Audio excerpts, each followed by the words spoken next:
ಎಲ್ಲ ಮಾಧ್ಯಮದ ಮಿತ್ರರು ನಮಸ್ಕಾರ. ಸೆಂಟ್ರು ಹಾಂ ಬನ್ನಿ. ನಾನು ಭಾಳ ದಿನದಿಂದ ಹೇಳ್ತಾನೆ ಇದ್ದೀನಿ, ತಿರ್ಗಾ ಹೇಳ್ತೀನಿ. ನಮ್ಮ ಶಕ್ತಿನೇ ಮಾಧ್ಯಮ ಅಂತ ಯಾವತ್ತೂ ಹೇಳ್ತಾ ಇರ್ತೀನಿ ನಾನು. ಈ ಚಿತ್ರ ಸಂಪೂರ್ಣವಾಗಿ ಗುರುಪ್ರಸಾದನ ಪ್ರಸಾದವೇ ಇದು. ನಮಗೂ ಇದಕ್ಕೂ ಯಾವ ಸಂಬಂಧವೂ ಇಲ್ಲ. ಆತ ಮಠ ಮಾಡಿದಾಗ ನಾನು ಕೂಡ ಎಕ್ಸ್ಪೆಕ್ಟ್ ಮಾಡಲಿಲ್ಲ.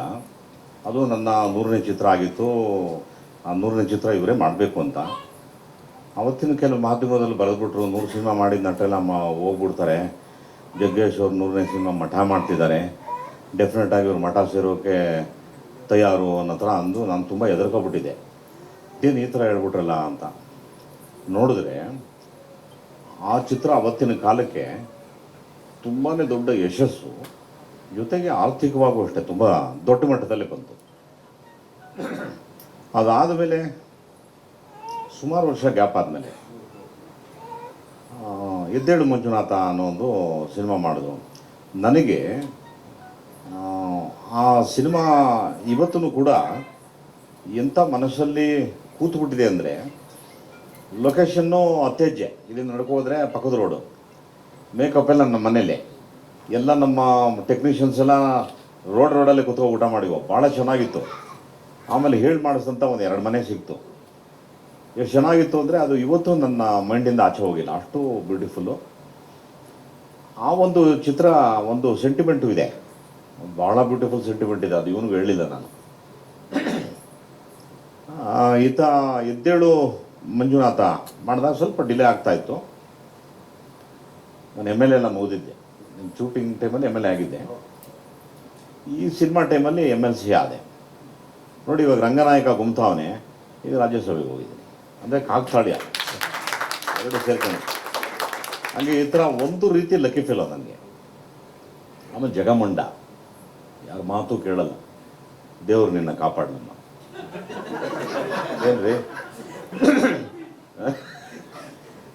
ತಾನೇನು ಅನ್ಕೊಂತೀನಿ ಅದೇ ಮಾಡೋದು. ಹಾಗಾಗಿ ಈ ಒಂಟಿ ಸಲಗ ಮದ ಬಂದಾಗ ಅದ್ರ ಹತ್ರ ಯಾರೂ ಹೋಗಲ್ಲ. ನೀವು ನೋಡಿರ್ಬೋದು, ಅವನೇ ಸಾಕಿರ್ತಾನೆ, ಅವನೇ ಹುಲ್ಲ ಹಾಕ್ತಾನೆ, ಅವನೇ ಸ್ನಾನ ಮಾಡಿಸ್ತಾನೆ. ಅದು ಮದ ಹತ್ತಿದ ತಕ್ಷಣ ಚೈನ್ ಕಟ್ಬಿಟ್ಟು ದೂರದಲ್ಲಿ ನಿಂತ್ಕೊಂಡು ಅದಕ್ಕೇನೋ ಒಂದು ಹೆಸರಿರುತ್ತೆ, ಮಾದೇವ ಬೇಡಪ್ಪ ಅಂದರೆ ಅದೇ ಕೊಯ್ನ್ ತೆಗೆದು ಎತ್ಬಿಡುತ್ತೆ, ಏನು ಸಿಕ್ಕೂ ಅದೇ ಎಸ್ಬಿಡುತ್ತೆ. ಹಾಗೆ ನಮ್ಮ ಗುರು ಒಂದು ರೀತಿ ಒಂಟಿ ಸಲಗ, ಮದವೇರಿದ ಒಂಟಿ ಸಲಗ. ಆತನಿಗೆ ಕಾನ್ಸೆಪ್ಟ್ ಹೆಂಗಿದೆ ಒಳಗಡೆ ಅಂದರೆ, ಕರೆಕ್ಟಾಗಿ ವರ್ಷಕ್ಕೊಂದು ಸಿನಿಮಾ ಮಾಡಿದ್ರೆ ನನ್ನ ಪ್ರಕಾರ ಗುರುಪ್ರಸಾದ 100 ವರ್ಷ ರೆಕಾರ್ಡಲ್ಲಿ ಉಳಿತಾನೆ. ಅಷ್ಟು ದೊಡ್ಡ ಬ್ರೈನ್ ಇದೆ. ಯಾಕಂದರೆ ಆತ ಓದೋ ನಿರ್ದೇಶಕ. ಓದೋರಿಗೆ ಯಾವತ್ತೂ ಕೂಡ ಮಸ್ತಕ ಖಾಲಿ ಆಗೋಲ್ಲ, ಅದು ತುಂಬ್ತಾನೇ ಇರ್ತಾನೆ. ಹಾಗಾಗಿ ಆತನಿಗೆ 2 ಫೇವ್ರೇಟು. ಈಗ ಒಂದು 100 ಡೇಸಿಂದ ವ್ರತದಲ್ಲಿದ್ದಾರೆ.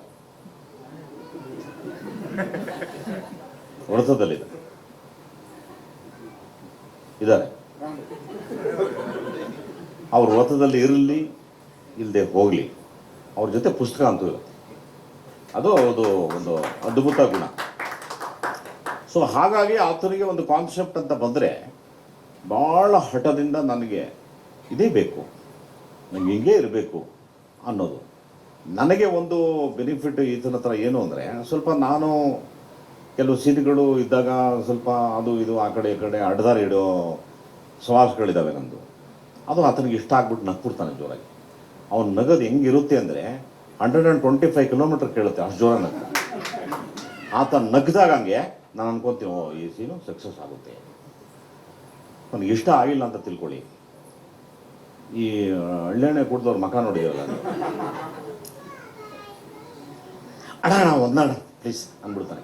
ಅಂದರೆ ಮಕ್ಕಳ್ದಂಗೆ ಹೇಳ್ತಾನೆ, ಸರಿ ಡಬ್ಬಾ ಥರ ಇದೆ, ಒಂದೊಂದು ಮಾಡೋಣ ಅಂತ ಹೇಳ್ತಾನೆ. ಅದು ಒಂದು ಪರ್ಫೆಕ್ಷನ್. ಡೈರೆಕ್ಟ್ರಿಗೆ ನಾನು ಹಿಂಗೆ ಮಾಡಬೇಕು ಸಿನಿಮಾ, ಹಿಂಗೆ ಮಾಡಿದ್ರೆ ಗೆಲ್ಲುತ್ತೆ ಅಂತ. ನಮ್ಮದು ಏನು ಸಮಸ್ಯೆ ಅಂದರೆ, ನಾನು ಒಂದು ಕರ್ತವ್ಯ ಮುಗಿಸಿ ಆ ಶೂಟಿಂಗ್ ಮುಗಿಸಿ ನಾವು ಹೋದಾಗ ನಾನು ಮರ್ತುಬಿಡ್ತೀನಿ, ಎಲ್ಲ ಮರ್ತುಬಿಡ್ತೀನಿ. ನನ್ನ ಜೀವನದಲ್ಲಿ ನಾನು ಮರಳಿಬಿಡ್ತೀನಿ ವಾಪಸ್. ನಾನು ನನ್ನದೇ ಯೋಚನೆಯಲ್ಲಿ ಇರ್ತೀನಿ. ನಾನು ಈ ಥರ ಡಬ್ಬಿಂಗು ಅಂತ ಕರೆದಾಗ ಸ್ವಲ್ಪ ಶಾಕ್ ಆದೆ ನಾನು ನೋಡಿ. ಇಷ್ಟು ಚೆನ್ನಾಗಿ ಮಾಡಿದ್ದೀವ ನಾವು ಪಿಕ್ಚರ್ನ, ಇಷ್ಟು ಸಖತ್ತಾಗಿದೆ ಪಿಕ್ಚರ್ ಇದು, ವಾವ್ ಅಂತ ಮನಸ್ಸಲ್ಲಿ ನಂಗೆ ಭಾಳ ಖುಷಿ ಆಗ್ತಾಯಿತ್ತು. ಡಬ್ಬಿಂಗ್ನಂತೂ ಭಾಳ ಎಂಜಾಯ್ ಮಾಡಿದ್ವಿ. ನನಗೆ ಭಾಳ ಖುಷಿಯಾದಂಥ ಜಾಗ ಯಾವುದು ಅಂದರೆ ಆ್ಯಕ್ಟಿಂಗ್ ಸ್ಪಾಟ್ ಅಲ್ಲ, ಡಬ್ಬಿಂಗ್ ನಂಗೆ ತುಂಬ ಇಷ್ಟ.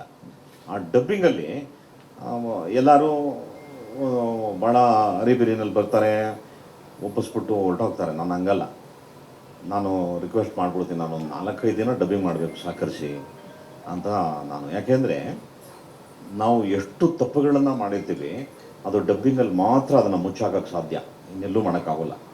ಸಿನಿಮಾ ಅದು ಒಂದು ಭಾಳ ಬ್ಯೂಟಿಫುಲ್ ಜಾಗ. ಹಾಗಾಗಿ ಒಂದು ಸಣ್ಣ ಮಾರ್ಕೆಟಿಂಗು ಮಾಡ್ಕೊತೀನಿ, ಬೇಜಾರು ಮಾಡ್ಕೊಬೇಡಿ. ಒಂದು ಭಾಳ ಬ್ಯೂಟಿಫುಲ್ ಸ್ಟುಡಿಯೋ ಮಾಡ್ತಾಯಿದ್ದೀನಿ, ವಂಡರ್ಫುಲ್ ಸ್ಟುಡಿಯೋ, ಫೈನ್ 1 ಅಂತ. ಯಾಕೆಂದರೆ ನಮ್ಮ ಮನೆ ಪಕ್ಕದಲ್ಲಿ ಇರುತ್ತೆ, ನಾನು ಸ್ವಲ್ಪ ಸೋಂಬೇರಿ, ಅಲ್ಲಿ ಇಲ್ಲಿ ಓಡಾಡೋಕ್ಕಾಗಲ್ಲ. ಸುಮ್ಮನೆ ಪಕ್ಕದಲ್ಲಿ ಲಿಫ್ಟ್ ಹತ್ಬಿಟ್ರೆ ಮೇಲ್ಗಡೆ ಹೋಗ್ಬೋದು. ಹಂಗೆ ಒಂದು ಬ್ಯೂಟಿಫುಲ್ ಸ್ಟುಡಿಯೋ. ಹಾಂ ಹಾಂ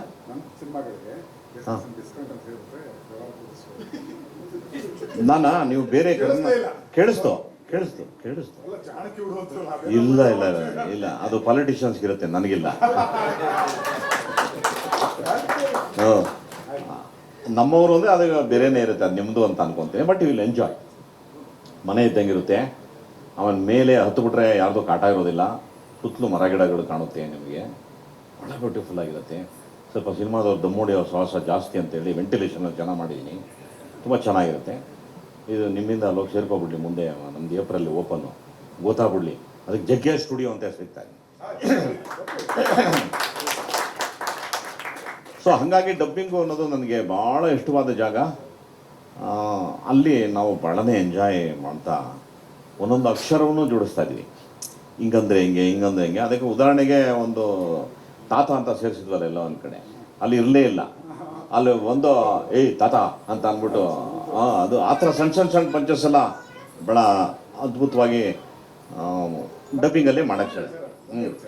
ನಾನು ಜಗ್ಗೇಶ್ ಸರ್ ಪಕ್ಕದಲ್ಲಿದ್ದಾರೆ ಅಂತಲ್ಲ, ಅವರು ಕೆಲಸ ಮಾಡುವಾಗ ತುಂಬ ಶಿಸ್ತಾಗಿ ಕೆಲಸ ಮಾಡಿರ್ತೀವಿ. ಡಬ್ಬಿಂಗ್ ಎಲ್ಲ ಬಂದಾಗ ಏನಾಗುತ್ತೆ ಅಂದರೆ, ಮೊದಲ ಪ್ರೇಕ್ಷಕ ನಾನಾಗಿರ್ತೀನಿ, ನಂಗೆ ನಗು ಬರಬೇಕು ಅಂತೇಳಿ. ಜಗ್ಗೇಶ್ ಸರ್ಗೆ ನೀವು ಒಳ್ಳೇದೊಂದು ಮಾತು ಕೊಟ್ಬಿಟ್ಟು ಬಿಟ್ಬಿಡಿ, ಅದನ್ನು ತಿರುಗಿಸ್ತಾರೆ, ಮುಗಿಸ್ತಾರೆ, ಆಟ ಆಡ್ತಾರೆ, ಅದರೊಳಗೆ ಮಜಾ ಸಿಗತ್ತೆ ರೀ. ಅದು ಅವ್ರ ಸ್ಟ್ರೆಂತ್ ಅದು. ಯಾಕೆಂದರೆ ಎಲ್ಲವನ್ನೂ ಬರೆಯೋಕ್ಕಾಗಲ್ಲ. ಕೆಲವು ಸಣ್ಣದು ತುಂಬ ದೊಡ್ಡ ಮ್ಯಾಜಿಕ್ ಕ್ರಿಯೇಟ್ ಮಾಡಿದೆ. ಮಂಜುನಾಥಲ್ಲೂ ಕೊಟ್ಟಿದ್ದಾರೆ, ಸಹಕಾರ ಕೊಟ್ಟಿದ್ದಾರೆ, ಮಠದಲ್ಲೂ ಕೊಟ್ಟಿದ್ದಾರೆ, ಡಿಸ್ಕಸ್ ಮಾಡ್ತೀವಿ. ಅದು ಶೂಟಿಂಗಲ್ಲಾದರೆ, ಡಬ್ಬಿಂಗಲ್ಲಂತೂ ಕೆಲವು ಲೈನ್ಸು ಅಣ್ಣ ಈ ಥರ ಹೋಗೋಣ ಅಂತ, ನಾನೊಂದು ಮಾಡ್ತೀನಿ ನೋಡು ಅಂತ ಅನ್ನೋರು, ಹೇಳಿ ಅಣ್ಣ ಅಂತ ಅದು ಹೇಳ್ತಿದ್ರು, ಅಣ್ಣ ಸೂಪರ್ ಆಗಿದೆ, ಇದು ಇಟ್ಕೊಳ್ಳೋಣ ಅಂತ. ಸೊ ಸ್ಕ್ರಿಪ್ಟು ಫೈನಲ್ ಆಗೋದು ಡಬ್ಬಿಂಗ್ ಹಂತಗಳಲ್ಲಿ. ಜಗ್ಗೇಶ್ ಅವರ ಇದು, ಅವರು ಅದಕ್ಕೆ ತುಂಬ ಇನ್ವಾಲ್ವ್ ಆಗಿ ಮಾಡ್ತಾರೆ. ಮತ್ತು ನಾನು ಕೇಳಿದ್ದಿದ್ದು, ಒಬ್ಬ ನಿರ್ಮಾಪಕರ ಹೆಸರು ಬೇಡ, ಅವರು ಇವರ ಡಬ್ಬಿಂಗ್ ಬಂದು ಕೂತ್ಕೊಳ್ಳೋರಂತೆ. ಇವ್ರ ಚಿತ್ರಗಳು ಸಿನಿಮಾ ಡಬ್ಬಿಂಗ್ ಮಾಡುವಾಗ, ನಾ ಸಿನಿಮಾಗಿಂತ ಜಗ್ಗೇಶ್ ಅವ್ರ ಡಬ್ಬಿಂಗ್ ನೋಡ್ಬೇಕು ನಾನು ಅಂತ. ಯಾಕೆ ಅಂದರೆ ಒರಿಜಿನಲ್ ಡೈಲಾಗ್ ಒಂದಿರುತ್ತೆ, ಆ ಡಬ್ಬಿಂಗಲ್ಲಿ ಇಂಪ್ರೂವೈಸ್ ಮಾಡ್ಬಿಡ್ತಾರೆ, ಇನ್ನೂ ಕಾಮಿಡಿ ಇರುತ್ತದು ಅಂತ. ಅದು ಜಗ್ಗೇಶ್ ಅವ್ರ ಸ್ಟ್ರೆಂತ್ ಅದು.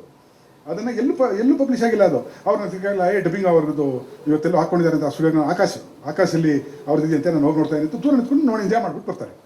ಇದು ಇರೋದನ್ನ ರೆಕಾರ್ಡ್ ಯಾರು ಅನೇಕ ನಮಗೆ ಅದು ಅಂಥ ಒಬ್ಬ ಗುರು ಸಿಗ್ತಾನೆ ನನ್ನ ಅದೃಷ್ಟ. ಅವರು ಚಾಮುಂಡೇಶ್ವರಿ ಸ್ಟುಡಿಯೋ ಇಂಜಿನಿಯರು, ಪಾಪ ಅವರು ಕೆಲಸ ಇಲ್ದಿದ್ದಾಗ ನನಗೆ ಯಾರ್ಯಾರ್ದೋ ಡಬ್ಬಿಂಗ್ ಎಲ್ಲ ಮಾಡಿಸ್ಕೊಡೋರು, ಪ್ರಭಾಕರ್ದು ಮಾಡಿಸ್ಕೊಡೋರು, ಆಮೇಲೆ ಅಂಬರೀಷ್ ಅವ್ರದ್ದೆಲ್ಲ ಮಾಡಿಸೋರು, ಅಂದರೆ ಜಸ್ಟ್ ಫಾರ್ ಪ್ರಾಕ್ಟೀಸ್. ಅದೊಂದು ಪಾಪ ನನಗೆ ತುಂಬ ಒಂದು ಅವಕಾಶ ಮಾಡಿಕೊಟ್ರು ಅವಾಗ.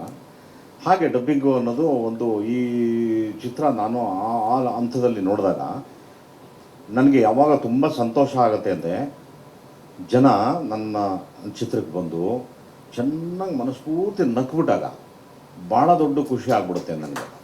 ಅವಾಗ ಸದ್ಯ ನಾನು ದುಡ್ಡು ತಗೊಂಡಿದ್ದಕ್ಕೂ ಸಾರ್ಥಕ ಆಯಿತು ಅಂತ ಅನಿಸ್ಬಿಡುತ್ತೆ. ನನಗೆ ಈ ಫೇಲ್ ಆಗೋ ಕಾಮಿಡಿಗಳೆಲ್ಲ ಇಷ್ಟ ಆಗಲ್ಲ, ನಗು ಬರೆದಿರೋ ಕಾಮಿಡಿ ಇವೆಲ್ಲ. ಆಮೇಲೆ ಟೈಮಿಂಗ್ ರಾಂಗ್ ಆಗ್ಬಿಟ್ರೆ ಕಾಮಿಡಿ ತುಂಬ ಡೇಂಜರು. ಅದನ್ನು ಈ ಗಳಿಗೆಯಲ್ಲೇ, ಈ ಕ್ಷಣದಲ್ಲೇ ಹೇಳಬೇಕು. ಅದು ಒಂದು ಗಳಿಗೆ ಜಾರಬಿಡ್ತು ಅಂದರು, ಅದು ನಗು ಬರೋಲ್ಲ, ಏನೋ ಮಾಡ್ದಾರೆ ಅಂತ ಅಂದ್ಬಿಡ್ತಾರೆ. ಹಂಗಾಗಬಾರ್ದು, ಪ್ರತಿಯೊಂದು ಟಕ್ ಅಂತ ನಗು ಬರಬೇಕು. ಆ ಒಂದು ಕುಸರಿ ಕೆಲಸ ನನ್ನ ಅದೃಷ್ಟ. ನಾನು ತುಂಬ ಒಳ್ಳೊಳ್ಳೆ, ಯಾರಿಗೂ ಗೊತ್ತಿಲ್ಲ ನೋಡಿ, ಪಾಪ ಇವತ್ತು NS ರಾವ್ ತೀರ್ಕೊಂಡಿದ್ದಾರೆ, ನಾನು ಅಸಿಸ್ಟೆಂಟ್ ಡೈರೆಕ್ಟ್ರು. ಅವ್ರು ಬಂದು ಆನ್ ಸ್ಪಾಟ್ ಡೈಲಾಗ್ ಹೇಳೋರು. ಅವಾಗ ದೊಡ್ಡ ಟೇಪ್ ರೆಕಾರ್ಡ್ರಲ್ಲಿ ರೆಕಾರ್ಡ್ ಮಾಡ್ಕೋಬೇಕಾಯಿತು. ಆಮೇಲೆ ರಾತ್ರಿ ಎಲ್ಲ ಕೂತ್ಕೊಂಡು ನಾನು ಬರೀವೆ, ಡೈಲಾಗ್ನೆಲ್ಲ ಬರೀವೆ. ಆಗ ನಾನು ಅವರ ಒಂದು ಕಾಮಿಡಿ ಸೀನ್ಸ್ನ ನೋಡ್ತಾ ಇದ್ದೆ. ನಾನು NS ರಾವ್ ಅವರು ಗಾಂಧಿನಗರದಲ್ಲಿತ್ತು, ಬೆಂಗಳೂರು ಡಬ್ಬಿಂಗ್ ಥಿಯೇಟರ್ ಅಂತ ಒಂದಿತ್ತು, ಅಲ್ಲಿ ಹೋಟೆಲ್ ಗಾಂಧಿನಗರ ಎದುರುಗಡೆ. ಇವಾಗೆಲ್ಲ ಇಲ್ಲ, ಅದು ಸೇಟು ಬಂಗ್ಲೆಗಳಾಗ್ಬಿಟ್ಟಿದ್ದಾವೆ. ಹಾಗೆ ಆಮೇಲೆ ಮುಸ್ರಿ ಕೃಷ್ಣಮೂರ್ತಿಯವರು, ಹಿಂಗೆ ಡಬ್ಬಿಂಗ್ ಮಾಡ್ತಾರೆ, ನೋಡೋದೇ ಒಂದು ಚಂದ ಅವ್ರದ್ದು. ಅಲ್ಲೇನೋ ಇರುತ್ತೆ, ಅವರೇನೋ ಸೇರಿಸ್ತಾರೆ, ಜೋರಾಗಿ ನಗೋ ಥರ ಮಾಡ್ಬಿಡ್ತಾನೆ. ಅದರಲ್ಲಿ ಸ್ವಲ್ಪ ಸ್ಲೋ ಅಂದರೆ ನಮ್ಮ ಧೀರೇಂದ್ರ ಗೋಪಾಲ್. ಆ ಯಪ್ಪನಿಗೆ ಡಬ್ಬಿಂಗು ತುಂಬ ರಬ್ಬರ್ ಥರ ಹೇಳೋರು. ಅವ್ರು ಡಬ್ಬಿಂಗ್ ಬಂದ್ಬಿಡ್ತಾರೆ ಅಂದರೆ ಎಲ್ಲರಿಗೂ ಟೆನ್ಷನ್ನು. ಓ ಯಪ್ಪ ಇನ್ನು ಮೈಕ್ ಹಿಡ್ಕೊಬಿಡ್ತಾನೆ, ಬಿಡೋದಿಲ್ಲ ಅನ್ನೋ ಥರ ಟೆನ್ಷನ್ನು. ಅವರೇ ಮಾಡಿರ್ತಾರೆ ಎಳೆಯೋರು, ಆದರೆ ಪರ್ಫೆಕ್ಟಾಗಿ ಮಾಡೋರು, ಭಾಳ ಕಂಚಿನ ಕಂಠ ಅವರು. ಇನ್ನು Sundar Krishna Arasu, I don't think ಅವ್ರ ಥರ ಇನ್ನೊಬ್ಬ ಮಗ ಹುಟ್ಟಕ್ಕೆ ಸಾಧ್ಯನೇ ಇಲ್ಲ. ಒಂದೊಂದು ಪೇಜ್ ಡೈಲಾಗ್ನು ಏನು ಅದ್ಭುತವಾಗಿ ಹೇಳೋರು ಅಂದರೆ ನಾವು ಅದನ್ನು ನೋಡಿ. ಹಾಂ ಸುಂದರ್ ಕೃಷ್ಣ ಅದ